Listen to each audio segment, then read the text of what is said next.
ये राष्ट्रीय शिक्षा नीति भी जब तक शिक्षा जगत के लोग उससे हर समस्या का समाधान उसमें है क्या, 10 बार पढ़े, 12 बार पढ़े, 15 बार पढ़े, सॉल्यूशन इसमें है क्या, उसको उस रूप में हम देखेंगे। एक बार आया है, चलो सर्कुलर आता है, वैसे देख लिया तो नहीं होगा। उसको हमने हमारी रगों में उतारना पड़ेगा, हमारे ज़हन में उतारना पड़ेगा। अगर ये प्रयास होता है तो मुझे पक्का विश्वास है कि राष्ट्रीय शिक्षा नीति बनाने में हमारे देश के टीचर्स का बहुत बड़ा रोल रहा है। लाखों की तादाद में टीचर्स ने कंट्रीब्यूट किया है इसको बनाने में। पहली बार देश में इतना बड़ा मंथन हुआ है। जिन टीचर्स ने इसे बनाया है, उन टीचर्स का काम है कि उसको सरकारी भाषा वगैरह बच्चों के लिए काम नहीं आती है। आपको माध्यम होना होगा कि सरकारी ये जो डॉक्यूमेंट है वो उनके जीवन का आधार कैसे बने। मुझे उसको ट्रांसलेट करना है, मुझे उसको फुल स्टॉप कॉमा के साथ पकड़ते हुए भी उसको सहज सरल रूप में उसको समझाना है। और मैं मानता हूं कि जैसे कुछ नाट्य प्रयोग होते हैं, कुछ ऐसे राइटिंग होता है, कुछ वक्तृत्व स्पर्धाएं होती हैं, बच्चों को राष्ट्रीय शिक्षा नीति पर चर्चाएं करनी चाहिए, क्योंकि टीचर उनको तैयार करेगा। जब वो बोलेंगे तो एक आध चीज नई आपको भी उभर करके आएगी। तो ये नमस्कार, आप सभी का स्वागत है हमारे YouTube channel TET pass all पर। हेलो। हेलो, नमस्कार पुनीत जी। हाँ जी, नमस्कार। कौन? मैं सुमित चौहान बोल रहा हूँ, मेरठ जनपद से। हाँ जी, बताइए। सर यही पूछ रहा था, मैं भी आप बीएड ट्रेड 2011 ही हूँ। हम्म। हाँ सर, ये जानना चाह रहा था मैं, जैसे आप की वीडियोज में देखता हूँ काफ़ी ऑडियोज, तो उसमें ये लिखा रहता है, जैसे बोलते हैं आपकी 2011 से 17 तक टेट ईयर वाइज होगा। हम्म। तो ये सर, ये भी एनईपी में, नई शिक्षा नीति में है क्या ये चीज़? ये भी आपने नई शिक्षा नीति अभी तक पढ़ा या नहीं? नहीं सर, मैंने नहीं पढ़ा, मैं आपको सही बताऊँ तो जब हम बता रहे हैं और आप उस पे सवाल कर रहे हैं और वो भी हम ही से कर रहे हैं, हाँ जी। तो हमारी बात आप जब जो है स्वीकार नहीं कर पा रहे हैं, तो फिर आपको कंफर्म करने के लिए तो राष्ट्रीय शिक्षा नीति पढ़ना पड़ेगा ना। हाँ, वो तो बात सही है, लेकिन आपने पढ़ा है तो इसलिए हम आपसे अवगत होना चाहते हैं, कंफर्म कि हाँ, आपको कंफर्म ही मालूम होगा। तो भाई आपने जो सवाल किया है वो मेरी बातें सुनकर ही तो कर रहे हैं, तो वो बातें भी तो हमने ही बताई हैं ना। हाँ जी सर, आपकी बातें सुनकर कर रहे हैं। तो स्कूल में अगर बच्चे का टेस्ट लेंगे आप, तो उसकी कॉपी उसी को देंगे चेक करने को, या आप चेक करेंगे? हम स्वयं करेंगे सर। तो कोई भी चीज़ जो है सही है या गलत है उसको क्रॉस चेक किया जाता है ना, या जिसने जो कहा है उसी से कंफर्म किया जाता है। तो वो तो बात सही है आपकी। हम्म। तो इसका लिंक विंक होगा सर आपके पास? हम अब तक जो है हमें लगता है कम से कम कुछ नहीं तो 50 बार तो हमने जो है पीडीएफ फाइल उसका शेयर किया है। और रही बात लिंक की, तो आप जानते हैं कि एमएचआरडी की वेबसाइट जो है शिक्षा मंत्रालय का, जी सर। पर आप चले जाइए, वहाँ सब कुछ मिल जाता है। मिल जाएगा आपको, वहाँ से डाउनलोड कर लीजिए, उसको एक बार पढ़िए, उसको समझिए उसमें क्या-क्या प्लानिंग है, और उसके बाद गवर्नमेंट कौन-कौन सी योजनाएँ शुरू कर चुकी है, कौन-कौन सी योजनाएँ पूरी कर चुकी है, कौन-कौन सी भविष्य में करने वाली है, सब समझिए, सब अच्छा क्लियर हो जाएगा। सर, जैसा 2024 में चुनाव है, उससे पहले ही करने की पूर्ण संभावना है? चुनाव को इससे कनेक्ट मत कीजिए। अच्छा ये अच्छा। आप एक योजना शुरू की गई है, राष्ट्रीय शिक्षा नीति लागू किया गया। कोई भी नीति गवर्नमेंट लेकर आती है, जी उसमें बहुत सारी चीज़ें होती हैं, उसमें लक्ष्य रखे जाते हैं कि कौन-सा काम कब तक करना है। जी। तो उसमें साफ-साफ न ज़िक्र किया गया है कि किस लक्ष्य को कितने समय में पूरा करना है। अच्छा तो अच्छा। आप जब पढ़ेंगे तो उसमें सब कुछ है कि संविदा कब तक खत्म करना है, सभी स्कूलों में जो मानक है नया वाला शिक्षक और छात्र का, वो जी पूरा करना है, सबका टाइम उसमें लिखा हुआ है। अभी हाँ, आप ये चीज़ तो खैर खूब सुनने में आ रहा है कि ये खत्म होने जा रहे हैं, संविदा वाले सिस्टम जो है परमानेंट होगा, जो कुछ होगा। हाँ, 2022 उसमें समय निश्चित किया गया है कि 2022 के बाद संविदा नहीं होंगे, तो 22 तो चल ही रहा है। जी अब जो है संविदा खत्म करने का कार्यक्रम शुरू होगा और पूरे भारत में ये कार्यक्रम चलेगा, हर राज्य में, चाहे वो शिक्षा मित्र हों या अनुदेशक हों या वित्तविहीन हों, अतिथि शिक्षक हों या कस्तूरबा में पढ़ा रहे हों, कहीं भी हों। सर हाँ, आपने बोला था पहले इनका होगा, ये क्या उसको नहीं, आंगनवाड़ी इनका होगा पहले। आपकी बात सही हो रही है और आपने कई बातें बोली है, मैंने नोट किया है, वो सही साबित हो रही हैं। तो उसमें सब कुछ कार्यक्रम तय है, समय-समय पर अखबारों में न्यूज़ भी आता है, जिसने राष्ट्रीय शिक्षा नीति पढ़ा होगा, जो एक-एक अच्छा चीज़ पर अच्छा नज़र रख रहा होगा, उसे सब समझ में आएगा। तो पहले प्री प्राइमरी पर जो है गवर्नमेंट लगी है और इसके बाद अच्छा प्राइमरी। तो प्री प्राइमरी में जो 3 नई कक्षाएँ शुरू हुई हैं, प्ले, एलकेजी, यूकेजी, तो सबसे मुख्य जो है, जो स्टार्टिंग है प्ले, उस पर गवर्नमेंट का फ़ोकस है और गवर्नमेंट ने क्लियर किया है कि प्री प्राइमरी में आंगनबाड़ी और एनटीटी वालों को लिया जाएगा प्ले, एलकेजी, यूकेजी में। तो आंगनबाड़ी की सर निकलने वाली है ना भर्ती शायद? हाँ, अभी 2 दिन पहले अखबार में भी आया था, 52,000 भर्ती हाँ, होने वाली है। तो ये आ जाएंगी एक आध हफ्ते में, 10 दिन में मतलब। अब कितने दिन में आएगी वो तो गवर्नमेंट का अखबार में न्यूज़ आया, जो आप पढ़े वही हम भी पढ़े हैं। हो सकता है 4 दिन में आ जाए, हो सकता है कि जो है 10 दिन में, 15 दिन, 1 महीने में आए। वो आने पर पता चलेगा ना कब आ रहा है। अच्छा अच्छा। तो अभी तो प्री प्राइमरी में आंगनबाड़ी का शुरू किए हैं, इसके बाद आगे बढ़ेंगे तो वो भी जो भी खबर होगी सामने आएगा ही। यानी कि शिक्षा मित्रों का जो होना है प्री प्राइमरी में 1-2 भी आ गया है प्री प्राइमरी में, तो पहले उन्हीं का होना है। अच्छा अच्छा। ये कार्यक्रम होगा, उसके बाद जो टेट पास हैं, चाहे वो शिक्षा मित्र हों, चाहे बीएड वाले हों, चाहे बीटीसी वाले हों, हाँ, मैं एक व्यक्ति से बाद कह रहा था मैंने कि ऐसा ऐसा होगा, तो हुँ, वो बोले जहाँ मैं टीचिंग करता हूँ फिलहाल, अरे नहीं, सरकार का बजट बिगड़ जाएगा, इतना नहीं होगा। जबकि उनकी खुद भी धर्म पत्नी इसी उसमें है, मतलब 2011 में ही है। देखिए किसी एक व्यक्ति से बात करेंगे, वो जो देख रहा है, जो सोच रखता है, वो उतनी ही बातें करेगा। आज अगर इतनी आप जानकारी हो गया। हुँ, अगर आप जो है जो कार्य शिक्षक हैं, उनसे बात करेंगे तो उनकी समस्याएँ क्या हैं? ओपीएस नहीं दे रही सरकार, बहुत कड़ाई कर रही है, ये नहीं मिल रहा, वो नहीं मिल रहा, वो अपनी समस्याओं की बात करें क्योंकि उसकी नज़र उस पर है। जी। वो आप अगर ये बातें करेंगे तो वो मानने को नहीं तैयार होगा, ऐसा भी कुछ होने वाला है। हाँ, ये तो तो है। हुँ, तो ऐसे ही हर व्यक्ति जो है अपने इर्द-गिर्द जिन चीज़ों से घिरा हुआ है, बस उतना ही वो देखता है और उतना ही सच मानता है, उसके अलावा कुछ बात करने को तैयार नहीं होता, ना समझना चाहता है। तो सर इस ईयर में लास्ट तक 2022 तक कुछ ये योगी जी घोषणा वगैरह कर सकते हैं? 100% कुछ भी नहीं कहा जा सकता। जी चूँकि इसमें निपुण भारत योजना चालू है जी। और 4 दिवसीय ट्रेनिंग चल रहा है राष्ट्रीय शिक्षा नीति के तहत। ठीक है, राष्ट्रीय शिक्षा नीति में बहुत सारे प्रोग्राम तय किए गए हैं, ये स्टेप बाय स्टेप गवर्नमेंट आगे बढ़ रही है।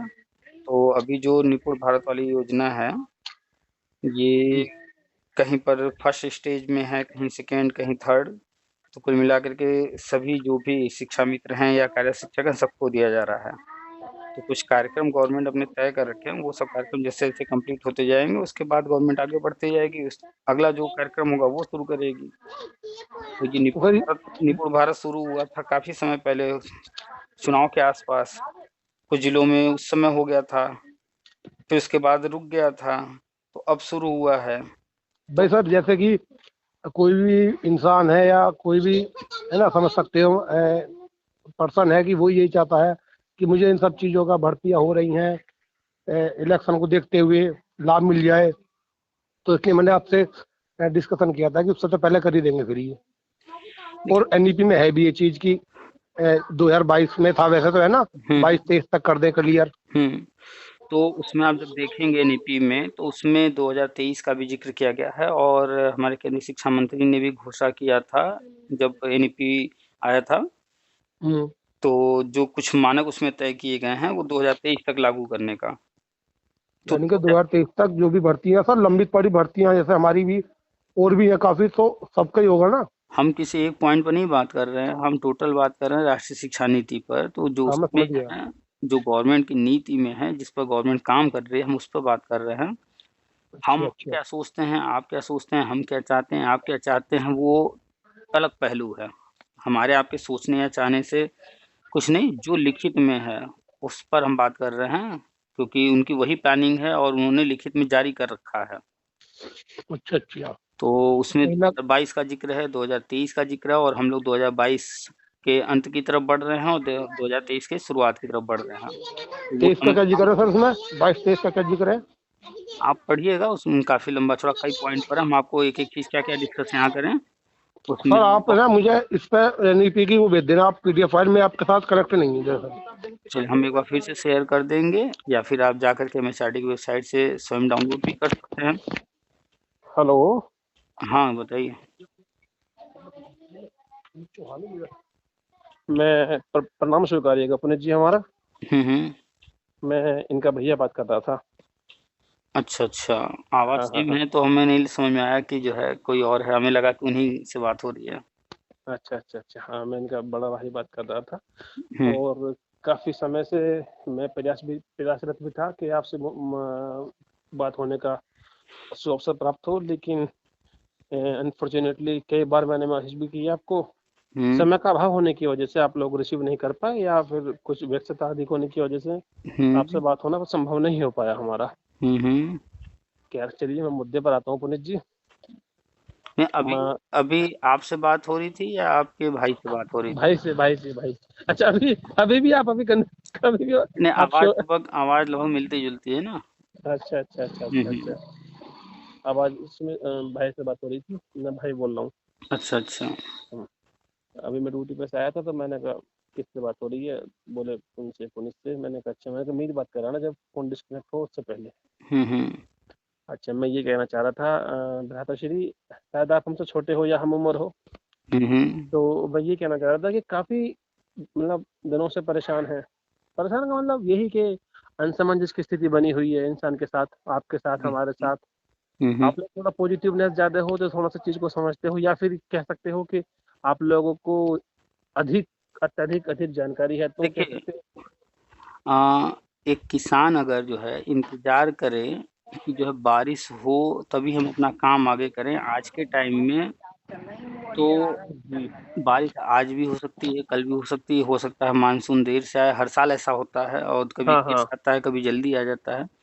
और बहुत जी सारे ऐसे किसान होते हैं जो कि अपना व्यवस्था वो डिपेंड नहीं रहते हैं, वो अपना व्यवस्था जी करके उन्हें जब जिस समय जो करना है वो करते रहते हैं, आगे बढ़ते रहते हैं। जी तो आपने दोनों तरह के किसानों को देखा होगा, तो जो मानसून के ऊपर डिपेंड है वो बेचारा तो हमेशा परेशान रहता होगा, जी बिल्कुल।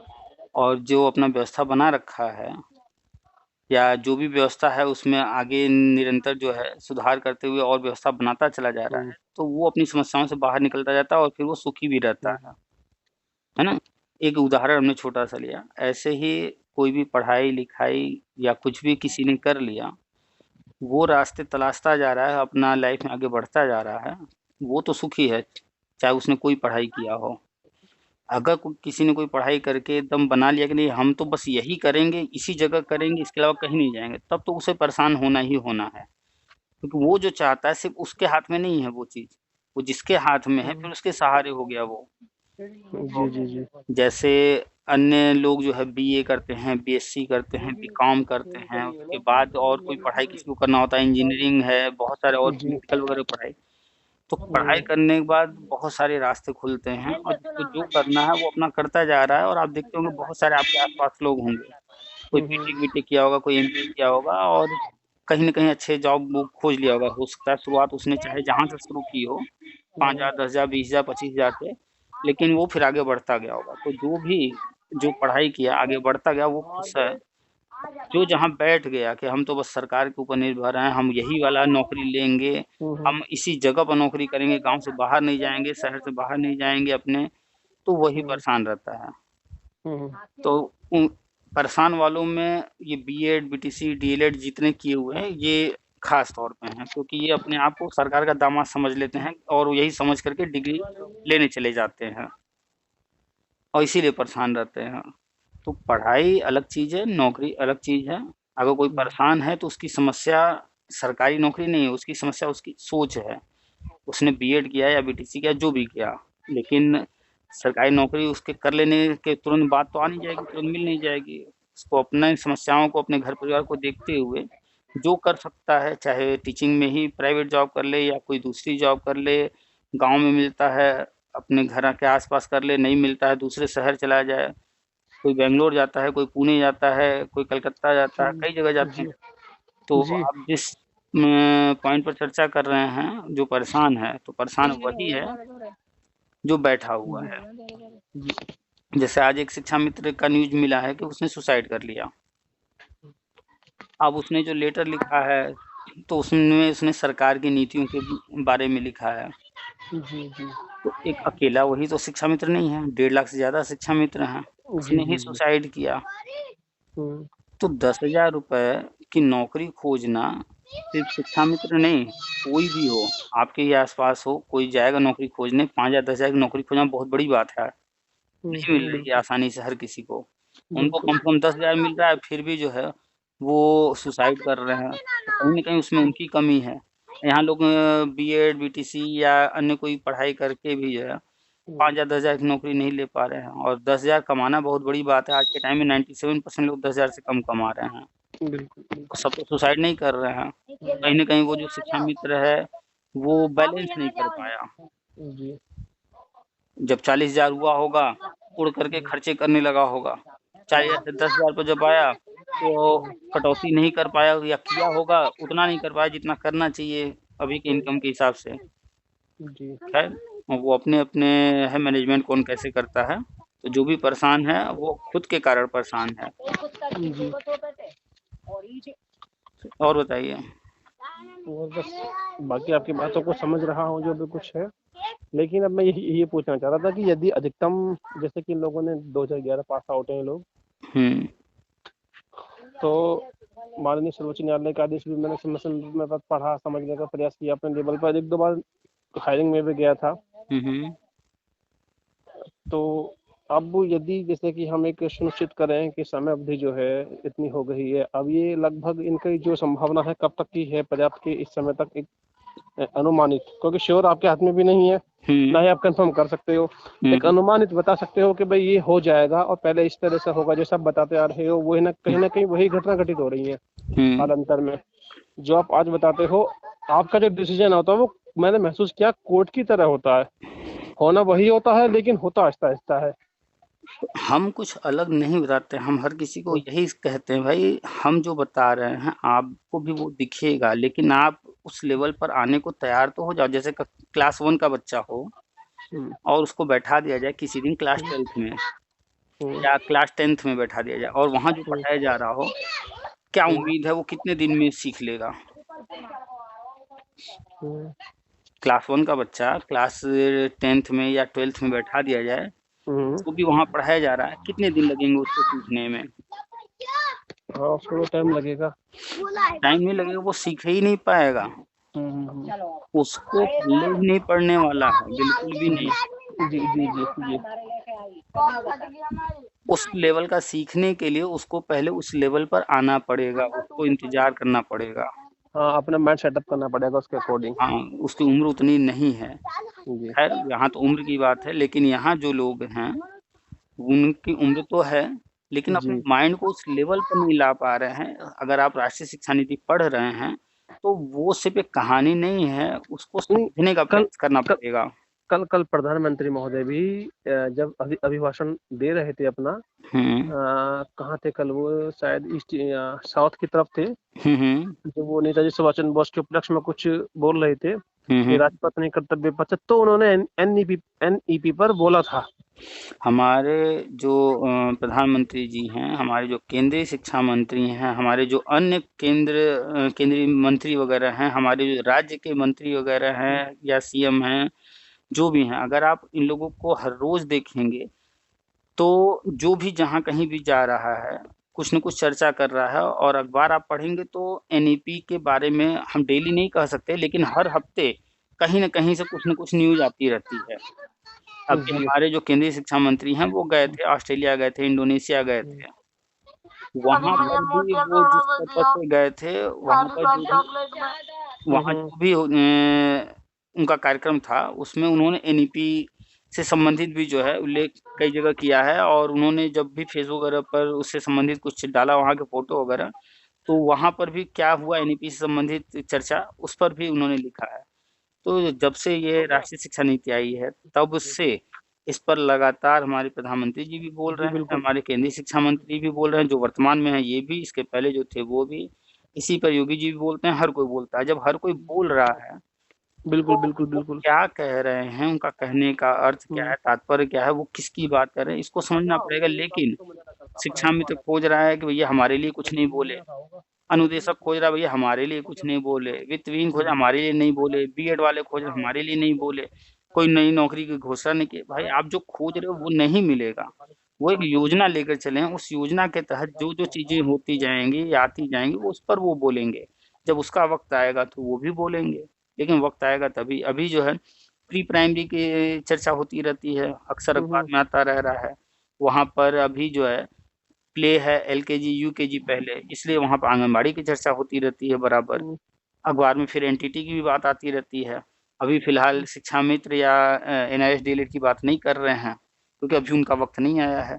तो सब कुछ जो लिखित में है वही सब हम चर्चा करते रहते हैं, और बस धीरे धीरे वो चीजें सामने आती रहती हैं। लोग जल्दी में चाहते हैं तो जल्दी में तो आ नहीं जाएगा। कोई भी चीज अगर हमें जानकारी है या हमने पढ़ा है कहीं, वो चीज हमने चर्चा किया, तो जरूरी नहीं है कि वो कल ही दिख जाएगा। वो जब आएगा तब आएगा सामने। राष्ट्रीय शिक्षा नीति के तहत 4 दिवसीय ट्रेनिंग होना था, वो शुरू हुआ था चुनाव के करीब, जब यूपी में चुनाव थे एफएलएन वाली। अभी कुछ जिलों में हो करके रुक गया था, तो अब शुरू हुआ है। उसका सेकेंड और थर्ड स्टेप में जो है चरण जो है चल रहा है। तो उस पर हमने पोस्ट किया, तो अब एक भाई साहब ने कमेंट किया उस पर कि पहले आप कह रहे थे एफएलएन की ट्रेनिंग 4 दिन वाली, अब आप कह रहे हैं निपुण भारत की 4 दिन की ट्रेनिंग। अब उनको मूर्ख कहें, अनपढ़ कहें या क्या कहें, वो जब पूरा जानकारी लेंगे नहीं कि एफएलएन क्या है, निपुण भारत क्या है, तो उनको कहाँ समझ में आएगा। उनको तो दोनों अलग अलग दिख रहा है, नहीं, जबकि दोनों वही है। मैं मैं इतना इतना जरूर बोलूंगा कि ऐसा नहीं है कि सबको सब ज्ञान होता है ना। जैसे कि कुछ हम जैसे तुच्छ प्राणी है, वो आप जैसे महानुभावों की संशय में तर जाते हैं, या कुछ ऐसे होते हैं जिनको ज्ञान तो होता है लेकिन वो उस ज्ञान का प्रदर्शित नहीं कर पाते, उसको स्पष्टीकरण नहीं दे पाते हैं। मालूम तो होता है कि ये चल रहा है। आज का टाइम जो है, जैसा आपने कहा ज्ञान तो है लेकिन ज्ञान का प्रदर्शन नहीं कर पा रहे हैं।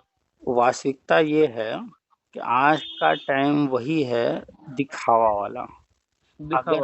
अगर आप अपने माता जी के लिए कुछ कर रहे हैं तो वो भी आपको जताना पड़ेगा, बताना पड़ेगा। पिताजी के लिए कुछ कर रहे हैं वो भी जताना बताना पड़ेगा। 4 बेटे हैं तो जताना बताना पड़ेगा, नहीं तो उनको नहीं दिखेगा, नहीं समझ में आएगा।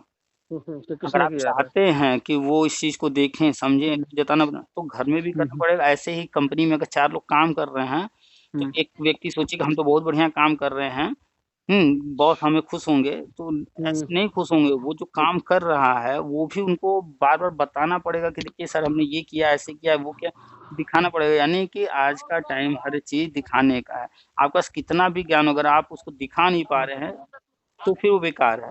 ये जो इतने बड़े बड़े मूवीज बनाते हैं, चाहे वो आमिर खान हो, चाहे शाहरुख खान हो या अमिताभ बच्चन हो, भाई इनको तो सब लोग जानते हैं ना, इतने बड़े हैं, फेमस हैं। तो पिक्चर बना दिए तो इनको निश्चिंत होकर घर में बैठना चाहिए। भाई हमारा पिक्चर है, हमें तो लोग जानते हैं, तो हमारा पिक्चर तो चलेगा ही चलेगा। लेकिन ये लोग बैठते नहीं हैं, क्या करते हैं, पिक्चर आने से पहले उसका खूब प्रचार करते हैं।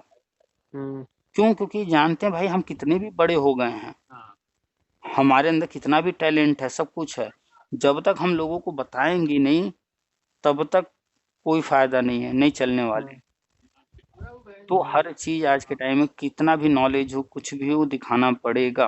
दिखा करके जो आज दिखाने में सफल है वही सफल है लाइफ में। बहुत मैं समझ गया, लेकिन फिर भी एक अनुमानित अवधि यदि एक लेकर के चले, कब तक उद्धार इन लोगों पीएम साहब के द्वारा हो सकता है? देखिए अभी ये जो निपुण भारत वाला है ये रुक गया था बीच में, ये फिर से शुरू हुआ है। 4 दिन का है ट्रेनिंग, खत्म होने में ज्यादा समय नहीं लगेगा, 1 महीने में खत्म हो जाएगा हर जिले में। इसके बाद उधर जो विज्ञापन आना था 52,000 आंगनबाड़ी का, उसका न्यूज आ चुका है, लेकिन विज्ञापन अभी जारी नहीं हुआ है, वो भी अब जरूर नहीं हुआ, ये भी आप बहुत टाइम पहले बोले थे। तो कुल मिलाकर के ये प्री प्राइमरी से संबंधित चीजें हैं। और गवर्नमेंट जो है अब आगे बढ़ रही है, तो जैसे ही आंगनबाड़ी वाला हो जाएगा उसके बाद बढ़ेगी शिक्षा मित्रों की तरफ। तो अभी इंतजार करना पड़ेगा थोड़ा, 1-2 महीने 3 महीने भी लग सकते हैं। और जब वो प्री प्राइमरी शिक्षा मित्रों का कर लेंगे, इसके बाद वो बढ़ेंगे जो टेट पास है उनकी तरफ। ऐसा हमको ये क्या करेंगे, मतलब सरकारी कर देंगे, सरकारी? ये किसी के लिए स्पेशल कुछ नहीं करेंगे, ये प्री प्राइमरी का विज्ञापन निकालेंगे, उसमें योग्यता निर्धारित करेंगे, जो योग्य होगा उन योग्यताओं को पूरा करता होगा वो आवेदन करेगा, उन शर्तों को पूरा करता होगा तो उसका सिलेक्शन हो जाएगा, नहीं करता होगा नहीं होगा। तो उसमें जो है शिक्षा मित्रों ने किया है डीएलएड, अरे सॉरी बीटीसी, दूरस्थ वाला। दूरस्थ वाला।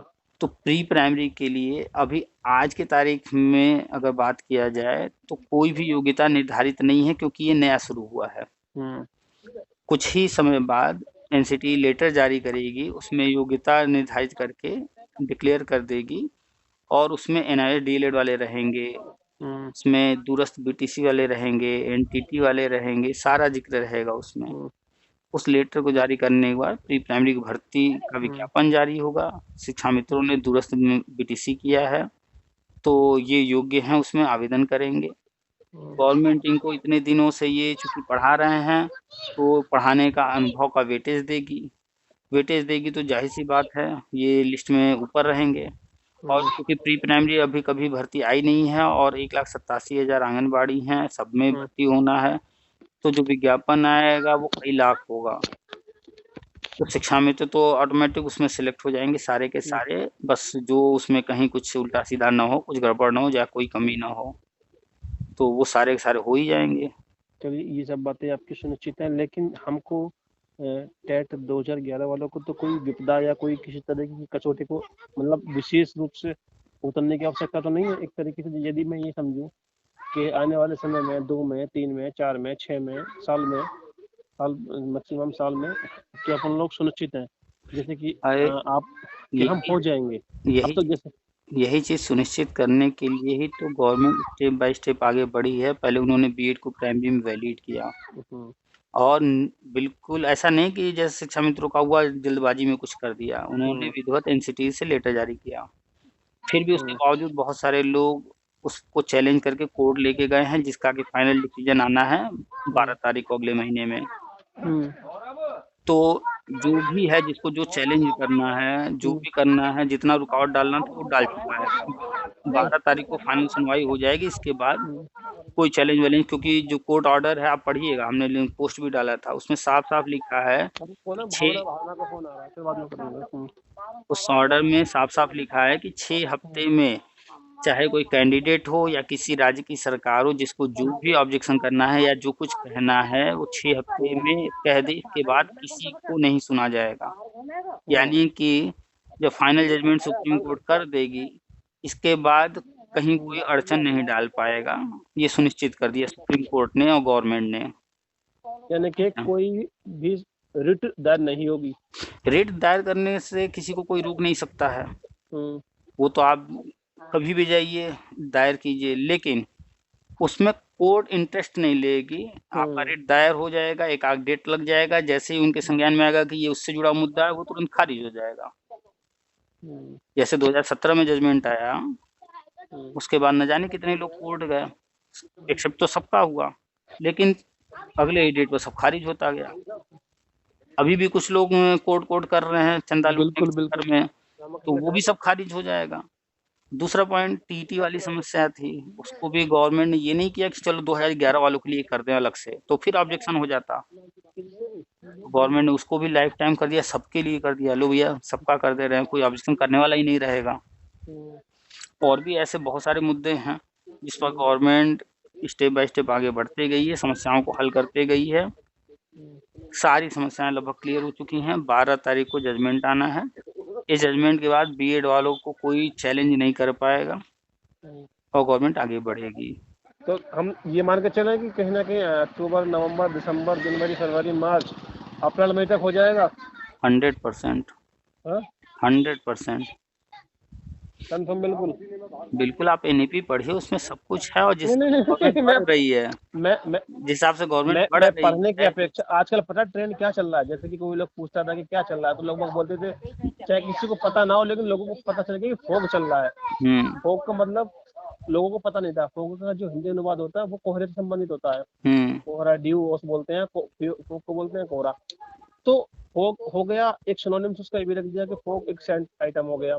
हम्म चाहे किसी बड़े बुजुर्ग को पता ना हो कि फोग किसे कहते हैं, क्या चल रहा है, फोग चल रहा है, मतलब कि क्या है, ये चल रहा है। तो यही, चाहे हमें एनईपी के बारे में किसी से जानकारी मिले या ना मिले, लेकिन आपके माध्यम से हम लोग अवेयरनेस हो रहे हैं, जागरूक हो रहे हैं कि आपके माध्यम से हम लोगों को ये ज्ञान प्राप्त हो रहा है कि एनईपी है क्या, what is the NEP of real, उसकी सच्चाई क्या है। आप ही तो बता रहे हो, बाकी लोगों को नहीं पता। जो कहता है कि मैं वहां पढ़ता हूँ, ये सब दिखावा मात्र है, वो आप ही के माध्यम से पता चल रहा है। हम तो एक्चुअलिटी, वास्तविकता क्या है। हम तो एनईपी के 1% पर भी चर्चा नहीं कर पाते हैं। सिर्फ एक पॉइंट है शिक्षक भर्ती से संबंधित, उसी पर चर्चा होती रहती है। हम्म, और ये उसका 1% भी नहीं है। एनईपी लोग पढ़ना ही नहीं चाह रहे हैं। उसको जब पढ़ेंगे, वो इतना ब्रॉड है, इतना कुछ है इसमें, तब तो समझ पाएंगे। बस यहाँ लोग आ गए हैं डिग्री ले लेकर के नौकरी करने के चक्कर में कि भैया किसी तरह बस पैसा आने लगे, सर आराम की नौकरी मिल जाए। वास्तव में देखा जाए तो 99% लोग पढ़ाने के उद्देश्य से, सीखने सिखाने के उद्देश्य से आए ही नहीं हैं। हाँ। सारी ही नहीं सच्चाई है। हम्म। खैर, जो भी लोग आए हैं अब तो इन्हीं से काम चलाना है। तो अगले वर्ष से 4 वर्षीय बीएड शुरू हो रहा है। हम्म, डीएलएड की कंडीशन आपने देखा ही कि गवर्नमेंट ने ऐसा कर दिया है कि डीएलएड में अब एडमिशन भी नए लोग ले रहे हैं, हम्म, बैक लगा लगा करके, और न जाने क्या क्या गवर्नमेंट कर करके ऐसी कंडीशन बना दी कि लोग खुद ही जो है इसको इनकार कर दें। वैसे भी उनकी योजना है 2030 तक जो है ये डीएलएड वगैरह बंद करने का पूरी तरह से। तो संभवतः मान के चलिए कि अगले वर्ष से ही बंद हो जाएगा। तो 4 वर्षीय बीएड चलेगा, 2 वर्षीय बीएड चलेगा, सिर्फ बीएड ही रहेगा। अभी 12 अक्टूबर को जजमेंट भी अंतिम सुनवाई है, तो 12 को या उसके बाद जजमेंट भी आ जाएगा। तो बीएड से जो भी लोगों को लगता है डाउट कहीं है, वो सब खत्म हो जाएगा। हम्म, बीएड ही भविष्य में रहेगा, बीएड की ही पढ़ाई होगी, बीएड ही टीचिंग के लिए वैलिड रहेगा राष्ट्रीय शिक्षा नीति के अनुसार। बिल्कुल बिल्कुल। तो सारी चीज़ों पर स्टेप बाय स्टेप गवर्नमेंट बड़े बारीकी से कदम बढ़ाते हुए बढ़ने आगे चली है। कहीं कोई दिक्कत नहीं आने वाला है। बस यही कि जो इंतजार था वो लगभग काफी लंबा था और अब खत्म होने की तरफ है। तो बस कुछ दिन या कुछ महीने कह लीजिए। और ठीक है सर जी, रखा जाए। बिल्कुल बिल्कुल, ये तो है कि जो आप बता रहे हो ऐसा ही है। हम्म। लेकिन बस यही है कि अब परेशानी यही रहती है कि साला मतलब कि सब कुछ समझ लेने के बाद, सबको देख लेने के बाद, कि अब तो सुनिश्चित हो जाए कि भाई अपन लोग इस समय तक कहीं ना कहीं होंगे। इसी उम्मीद पर जी रहे हैं आज तक। उम्मीद ये उम्मीद जब कोई इंसान करता है तो उससे निश्चित है कि दुख मिलेगा, क्योंकि वो जो उम्मीद कर रहा है जरूरी नहीं है कि उसी को पूरा ही हो। हाँ, लेकिन अगर आप जो है सरप्राइज में बिलीव करेंगे तो बेहतर होगा। आपको जो करना है करते रहिए, जब सामने आएगा अचानक से आता है तो वो एक खुशी देता है। कहने का मतलब ये, जिंदगी के हर दिन को आखिरी दिन समझ करके जियो। जिंदगी जीने का असली मजा तब आएगा। हाँ, चाहे बीएड किए हो, चाहे बीटीसी किए हो, चाहे कोई पढ़ाई किए हो, चाहे न किए हो, चाहे जो भी किए हो, नहीं, ये तो वही जो बीएड 2011 में पास आउट थे, और उसके बाद टेट में मेरे ख्याल से 79% नंबर थे, हम्म 115 थे। हम्म उम्मीद भी थी, जगी थी, भागा दौड़ी भी किए थे। वही था कि गवर्नमेंट बस कॉलेजों की आ गई। उम्मीद उम्मीद जो आपने कहा ना, यही तकलीफ देता है। शिक्षा में तो उम्मीद करते हैं कि जो है हमको 40,000 मिल जाए, 50,000 मिल जाए। ये उम्मीद नहीं करते हैं कि हम सुपर टेट निकाल लें, हम भी वो योग्यता रख लें या उन शर्तों को पूरा कर दें जो परमानेंट होने के लिए कहे जाते हैं। लेकिन बस उनकी उम्मीद है कि इतना मिल जाए, आज एक जैसे क्रैक कर ही लिया। बिल्कुल, जैसे सेंट्रल गवर्नमेंट के इलेक्शन आने वाले हैं लोकसभा के 2024 में। हम्म तो यदि सेंट्रल एनईपी योजना और सेंट्रल गवर्नमेंट की ही यार स्टेटों में लागू भी करते जा रही है, तो ये सेंटर ही प्रभावित होकर के अपने इलेक्शन से पहले तो कर देगी शायद हमारे यहाँ भी यूपी में। देखिए, जिस हिसाब से 2022 में इलेक्शन था और बहुत ही हम लोग उम्मीद कर रहे थे कि चुनाव है तो ऐसा हो सकता है, वैसा हो सकता है। लेकिन चुनाव में क्या उनके घोषणा पत्र में भी कहीं कुछ भर्ती को लेकर के स्पेशली नहीं था कि नहीं हम ये करेंगे, वो करेंगे। जो एक चला आ रहा है कि चुनाव से जोड़ करके भर्तियों को लाभ लेने का, उस चीज़ को खत्म करने का प्रयास इनका है। तो हमें नहीं लगता है कि ये चुनाव से कहीं जोड़ेंगे। हाँ, ये करेंगे कि काम करके चुनाव के समय गिनती करा देंगे कि हमने ये किया, हमने वो किया। तो आप उम्मीद चुनाव से यही कर सकते हैं कि चुनाव से पहले ये काम पूरा हो जाएगा और चुनाव 24 में है। राष्ट्रीय शिक्षा नीति में जो लिखित में है वो ज़िक्र है 2022-2023 का। तो उम्मीद यही कीजिए कि अगर आप चुनाव को ले रहे हैं तो चुनाव से पहले ये काम हो जाएँगे, चुनाव में ये अपना काउंट कराएँगे कि हमने ये चीज़ें की हैं। ठीक है, कुल मिलाकर चुनाव आप जो सोच रहे हैं, चुनाव से पहले का सोचिए। ठीक है नहीं, हम तो आपके ऊपर मान के चल रहे हैं। आपने एक समय बता दिया है कि जब तक हो जाएगा। एक बार और बोल दो ताकि ये रिपोर्ट आपके जो और भाषण होने पे अच्छा लगे कि हाँ भाई पंडित भाई नहीं लाइन बोले जैसे। हाँ, हम अपने हिसाब से आप अपने हिसाब से नहीं बोलते, लेकिन जो लोग आपको फॉलो करते हैं, आपको समझते हैं, आपको आधार मानते हैं, तो वो आप पर विश्वास करते हैं। अब जैसे कि अब मैं पूछने लगूं डायरेक्टली तौर पर कि भाई पुनीत जी, एट लास्ट बिल्कुल अंत में यदि आप मान के चलें कि पहले तो ये बताओ कि क्या हम सुनिश्चित हैं टेट वाले? बिल्कुल 100% लगेंगे। दूसरी बात ये कि एट लास्ट में मैं आप कह रहा हूँ कि आप 3 महीने 4 महीने और बढ़ा करके बताओ ताकि जो आपकी वीडियो सुने, क्योंकि आपकी वीडियो ऑलमोस्ट सभी सुनते हैं। कोई काट के सुनता है, कोई कंटिन्यू सुनता है, क्योंकि बहुत सी बातें ऐसी होती हैं कि आपको हमको तो सही लग रही हैं, हम आप कर रहे हैं, अगले को कुछ बातें नहीं सही तो काट काट के भी सुनता है। तो जब ये बातें सुनेंगे कि हाँ भाई एट लास्ट में कि ये पुनीत ने बात बोली है कि इस समय तक हो जाएगा, क्योंकि जो पुनीत ने बोला है वो होता है, जो पुनीत जी बोल रहे हैं वो होता आ रहा है। 52,000 के लिए बोला, हुआ। एसएम के लिए बोला कि बाहर होंगे, हुए। एसएम के लिए ये बोला कि इस तरह की घटना घटित होगी, हुई। टेट वैलिड होगी। ये आप ही के कथन तो है, जब तो हम लोग जानते हैं। हम लोग कोर्ट को क्या जानते हैं? इतना नहीं जानते जितना कि आप जानते हो।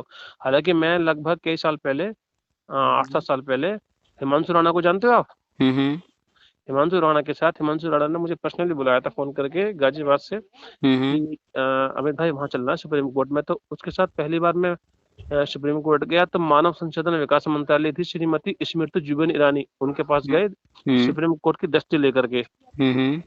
तो वो और मैं दोनों थे, हम उनसे पहली बार मिले। तो मतलब जब सुप्रीम कोर्ट का हमारे पास वो था परफॉर्मेंस है, तो हमें किसी ने रोका भी नहीं। मतलब जो जनरली चेक होते हैं, चेकआउट होते हैं, वही चेक हुआ था। बाकी यूं ही मुलाकात हो गई थी हमारे अंदर जाने के बाद उनसे। तो उनके सामने जाकर के कुछ, फिर वहां पे वो था ऑफिस उसका एनसीईआरटी का। तो एक फाइल दस्ती तो वहां मुझे आज भी याद है, एनसीईआरटी का ही ऑफिस था शायद, आई थिंक, मुझे लग रहा जहां हम गए थे। और एक स्मृति ईरानी को दिया था, एक उनको दिया था, और एक और दिया था तीसरी जगह कहीं पर। 3 जगह हमने वो रिपोर्ट दी थी।